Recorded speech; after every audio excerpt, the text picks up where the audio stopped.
시청자 여러분 안녕하십니까? 헬로티비 뉴스 경남입니다. 제18호 태풍 미탁의 영향으로 2일 오전부터 경남 전 지역에 호우특보가 내려졌습니다. 한반도를 관통하는 이번 태풍은 경남 전역에 피해를 줄 것으로 보여 각별한 대비가 필요한데요. 경남도도 태풍 비상태세에 들어갔습니다. 송국회 기자입니다. 경남도는 2일 오후 6시부터 태풍 대응 수준을 비상 2단계로 격상했습니다. 태풍 미탁이 3일 자정쯤 한반도에 상륙할 것으로 예상되면서 내린 조치입니다. 이에 따라 김경수 지사를 재난안전대책본부장으로 하는 비상근무를 시작했습니다. 도내 18개 시군에는 태풍 현장 대처를 위한 사무관급의 현장 상황 관리관이 파견됐고 공무원 30여 명으로 꾸며진 재난안전 상황실 운영도 시작했습니다. 제 행정안전부에서 제공하는 재난영상정보 통합 연계 시스템을 활용하여 도내 240개소 CCTV를 실시간으로 모니터링하고 있습니다. 경남 지역은 태풍 미탁이 한반도를 관통하는 3일 오전 가장 많은 비가 내리고 늦은 오후까지 시간당 최대 50mm 이상의 폭우가 내릴 것으로 예보되고 있습니다.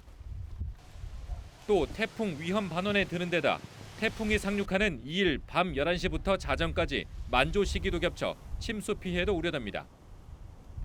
타파의 상처가 채 가시기도 전 찾아온 7번째 태풍 미탁. 내륙과 해안가를 중심으로 각별한 대비가 필요합니다. 헬로티비 뉴스 송국혜입니다.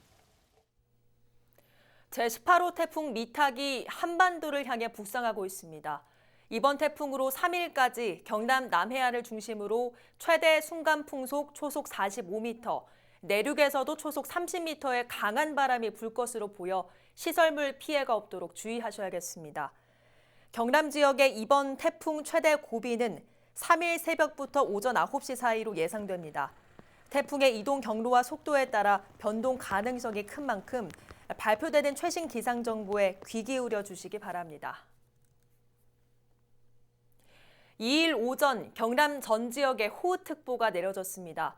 기상청은 제18호 태풍 미탁의 영향으로 경남 지역은 3일 늦은 오후까지 비가 내리겠으며 특히 지리산 부근은 시간당 50mm 이상의 매우 강한 비가 쏟아질 것으로 예상했습니다. 이번 태풍으로 예상되는 강수량은 경남 100에서 300mm, 많은 곳은 최대 400mm입니다. 태풍 북상으로 2일 경남 지역의 유치원, 초중고등학교의 휴업과 학교 시간 조정이 잇따랐습니다.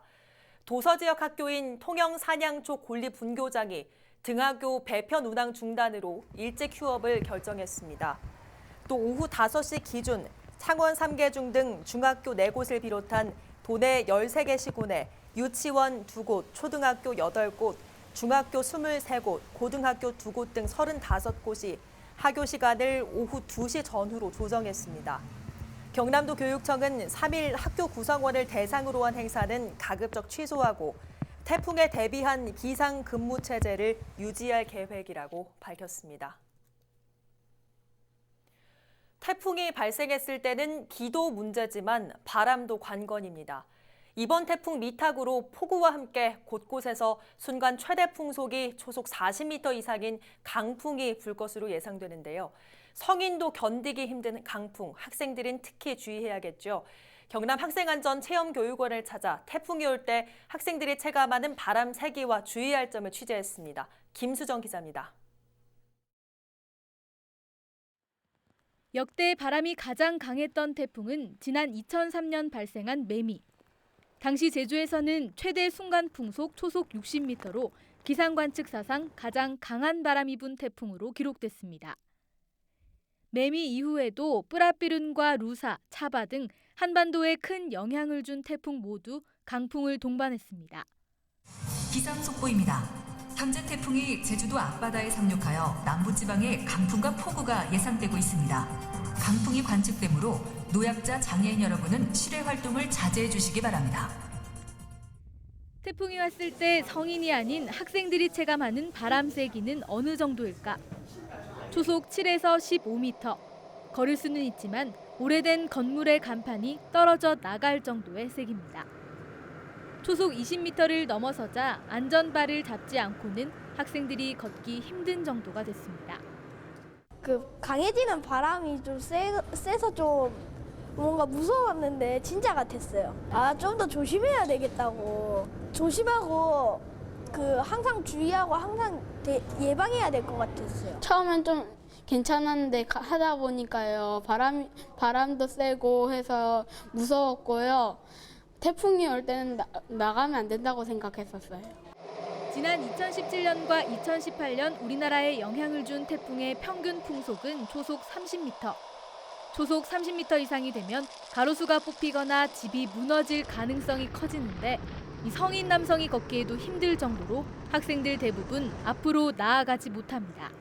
생각한 것보다 좀 더 힘들었던 것 같아요. 바람이 너무 세가지고 무서웠고 태풍 올 때는 집에 있어야겠다고 생각했어요. 태풍은 크게 비가 많이 오는 우태풍과 바람이 많이 부는 풍태풍으로 나뉩니다. 강풍을 동반한 풍태풍이 올 때는 물건이나 도로 위 간판이 날아가거나 가로수가 쓰러져 피해를 볼 수 있는 만큼 특히 어린이나 노약자는 외출을 자제해야 합니다. 헬로티비 뉴스 김수정입니다. 아프리카 돼지열병으로 비상이 걸린 가운데 태풍까지 북상하고 있어 방역에 대한 우려가 커지고 있습니다. 빗물의 소독 효과가 떨어질 가능성이 큰 만큼 철저한 대비가 요구됩니다. 한범우 기자가 취재했습니다. 돼지 농장 앞 도로에 하얀 생석회가 뿌려져 있습니다. 내부에선 소독 작업이 한창입니다. 아프리카 돼지열병으로 위기감이 고조되자 양돈 농가에선 방역에 사활을 걸고 있는 상황. 이런 가운데 18호 태풍 미탁이 북상하면서 방역 효과가 약화되는 것 아니냐는 우려가 커지고 있습니다. 강한 비바람이 몰아치면 생석회나 소독약이 씻겨나가 효과를 내기 어렵기 때문입니다. 실제로 17호 태풍 타파 이후 전국 일제 소독이 이뤄졌지만 농장 7곳에서 추가로 발병이 확인됐습니다. 이제 태풍이나 이런 것들은 이제 생석회에 닿았을 때 그 당시에만 소독력을 발휘하고 그 이후에는 소독력이 제로라고 보셔도 돼요. 소독약도 물론 이제 빗물에 씻기니까 소독력 발휘하는 데 있어서 제한이 많이 있죠. 방역 공백을 최소화하기 위해선 비가 그치자마자 곧장 소독에 나서는 게 최선입니다. 비가 온다고 해서 방역을 멈출 수는 없습니다. 비가 온다면 우선 축사 내부 소독에 집중해 주시고 비가 그친다면 농장 외부 소독과 함께 또 농장 진입로 입구에 생석회를 충분히 도포하여 차량 바퀴를 소독을 할 수 있도록 하셔야 합니다. 하지만 양돈 농가에선 방역용품 부족을 호소하고 있습니다. 통행 제한 등으로 이동이 여의치 않아 조달이 어렵고 부담해야 할 비용도 만만치 않기 때문입니다. 생석회 같은 경우는 부피가 상당히 커요. 그래서 그거를 저희가 이거를 대량으로 지금 공급받기도 좀 애매한 실정이고, 관에서 요구하는 것만큼 저희가 방역을 하고 소독을 하려면 사실 양이 어마어마하게 필요한 부분이 있는데, 지금 관에서 공급된 부분도 극소량이고 비용적인 부분도 부담은 있죠, 농가에서는. 상황이 이렇자 국내 최대 양돈단지 홍성군은 태풍을 전후로 생석회와 소독약 추가 보급에 나설 예정입니다. 우리 군에서는 지금 현재 보유하고 있는 게 생석 가격 한 1,300여 포 되고, 한돈협회에서 이번에 기증을 받았습니다. 그래서 그것도 농가들한테 3,000포 기증을 받아서 이번 주 내로 공급이 되는 대로 바로 이제 농가한테 배포를 할 그런 계획이고요. 방역 당국은 아프리카 돼지열병 발생 지역의 돼지 매몰지를 점검하고 태풍이 지나간 후에는 전국 일제 소독을 실시할 계획입니다. 헬로티비 뉴스 한보호입니다. 올해 7월과 9월 단독주택이 잇따라 붕괴돼 70대 어르신이 안타깝게 숨졌습니다. 우연인지 모르겠지만 붕괴 사고 전 많은 비가 내린 것으로 나타났는데요. 태풍 미탁의 영향을 받을 것으로 예상되면서 시민들의 불안감도 커지고 있습니다. 보도에 김한식 기자입니다. 지난 9월 부산 진구 단독주택 붕괴 현장입니다. 이 사고로 70대 어르신이 건물 잔해에 깔려 숨졌습니다. 이보다 앞선 지난 7월에도 영도구의 한 빈집이 갑자기 무너졌습니다. 두 사고의 공통점은 주택이 노후됐고 붕괴 이전 많은 양의 비가 내렸다는 겁니다. 태풍 미타의 영향을 받는 부산에는 1일부터 비가 내리기 시작했고 4일까지 많은 양의 비가 내릴 것으로 전망됩니다. 타파가 지나간 뒤 10여일 만에 또다시 태풍의 영향권에 들면서 시민들은 벌써부터 걱정입니다. 특히 노후주택과 빈집이 많은 삼복도로 일대는 불안감이 더욱 커질 수밖에 없습니다. 외부에서 볼 때 멀쩡해 보이지만 내부로 들어가면 상황은 180도 달라집니다. 곳곳이 무너지고 갈라진 모습은 집이라고 부르기에도 민망합니다. 보시는 것처럼 콘크리트 구조물만 덩그러니 세워져 있고요. 안으로 들어오면 상황은 더욱 심각합니다. 창문과 문이 있는 것으로 보아 집으로 보이는데요. 벽은 무너져 있고 흙과 돌덩이만 쌓여 있습니다. 이 반대편에 보면 이렇게 자풀이 무성한데요. 원래 이곳도 집이었습니다. 지난해 태풍 당시 무너져 내렸는데 1년 넘게 방치되고 있는 겁니다. 그나마 남아있는 구조물도 언제 무너질지 모르는 상황. 여기에 또다시 태풍이 몰려오면서 불안감만 커집니다. 불안하지. 또 태풍 온다. 근데 해는 태풍 오면 집이 무너질까 싶으면 그게 불안하고 우리 집은 지금 무너져가 있어. 주변 주택의 상황도 비슷합니다. 지붕 일부가 사라져 건물 내부로 빗물이 그대로 들어오고 벽면도 무너져 내렸습니다. 그나마 온전한 건물도 벽면 곳곳이 균열입니다. 이런 상태의 건물은 마을에서 손쉽게 찾아볼 수 있습니다. 한 30%는 비쌀 거예요. 그냥 그대로 방치되어 있는 거라. 이도 빈집이 돼 떠듬기고. 겨우도 다 빈집이 돼 떠든 거라. 올해 9월까지 강수량은 1,400여 밀리미터로 평년 같은 기간 대비 약간 많은 강수량을 보였지만 6월부터 9월까지는 평균 강수량보다 180밀리미터가 더 내린 것으로 기록됐습니다. 작은 비바람에도 가슴 졸이며 살아야 하는 삼복도로 주민들. 태풍이 몰려와도 딱히 대처할 건 없고 그저 피해 없이 지나가길 지켜보는 게 전부입니다. 헬로티비 뉴스 김한식입니다.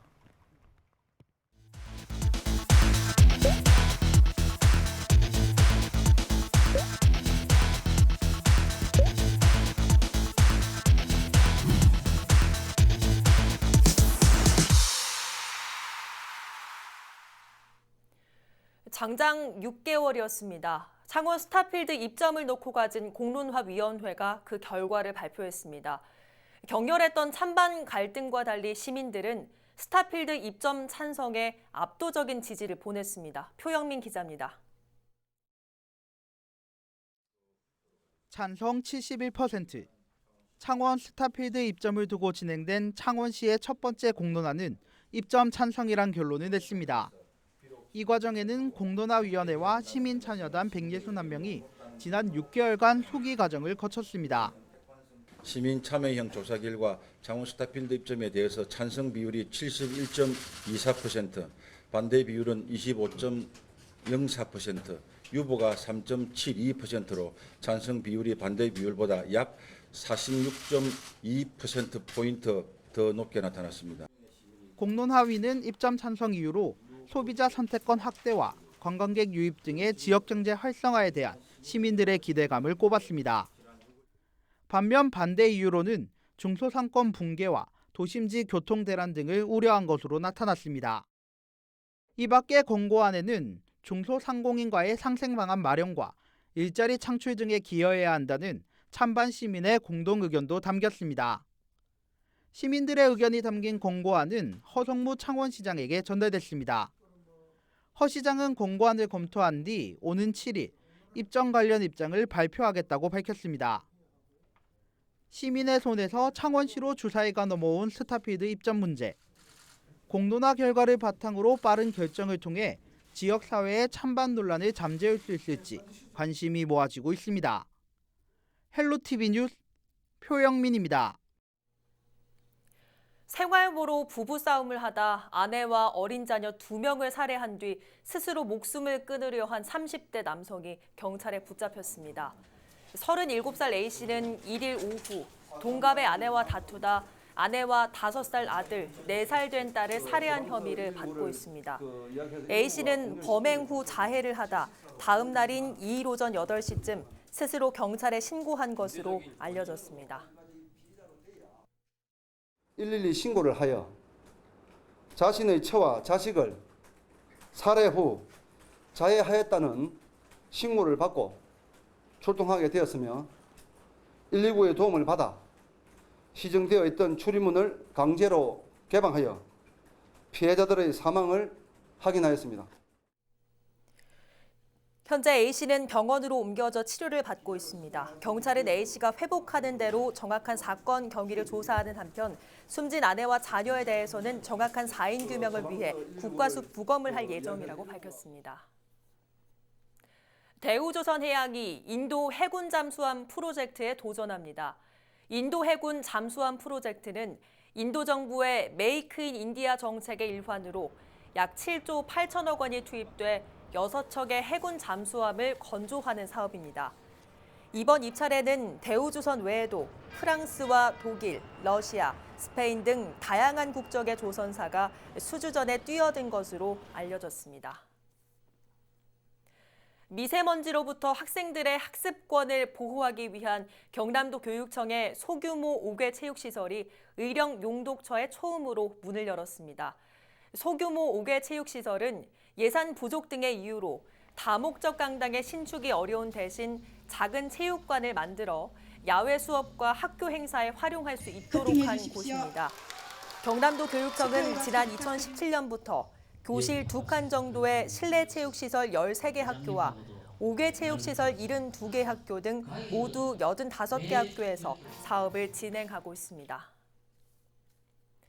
박종훈 경상남도 교육감의 대표 공약 사업 중 하나인 미래교육 테마파크가 교육부 심사를 통과했습니다. 경남도 교육청은 지난달 27일 교육부 중앙투자심사 결과 의령 미래교육 테마파크 신설과 김해서중 신설 대체 이전 등 제출한 5개 사업 가운데 4개 사업이 통과됐다고 1일 밝혔습니다. 미래교육 테마파크에 대해 교육부는 체험 중심의 프로그램을 운영할 것을 조건부로 통과시켰습니다. 통영 삼도수군 통제영의 야경을 배경으로 다양한 문화 공연을 선보이는 통영문화제 야행이 오는 4일과 5일 이틀간 열립니다. 통제영의 상징인 새병관에서 열리는 이번 야행은 야경과 야록, 야사 등 8개 테마와 38개의 다채로운 프로그램으로 꾸며집니다. 특히 동화, 책으로 똥을 닦은 돼지에 창작 국악이 더해진 이색 음악회가 열려 관광객들에게 색다른 볼거리를 제공할 예정입니다.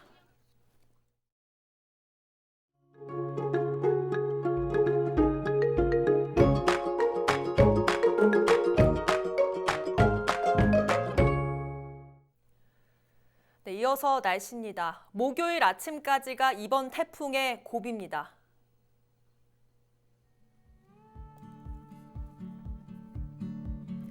경남 전 지역에 호우특보가 내려진 가운데 3일까지 지리산 부근에는 최고 400mm 이상의 물폭탄이, 그 외 내륙에는 최고 300mm의 비가 쏟아지겠습니다. 대비 철저하게 해주시기 바랍니다.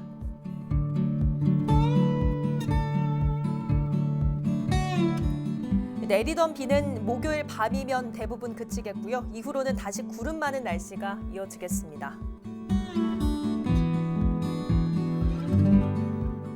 해상에도 매우 강한 바람이 불고 물결도 최고 7m로 매우 높게 일겠습니다. 특히 바닷물의 높이가 높은 기간인 만큼 남해안 저지대에서는 침수 피해 없도록 유의하셔야겠습니다.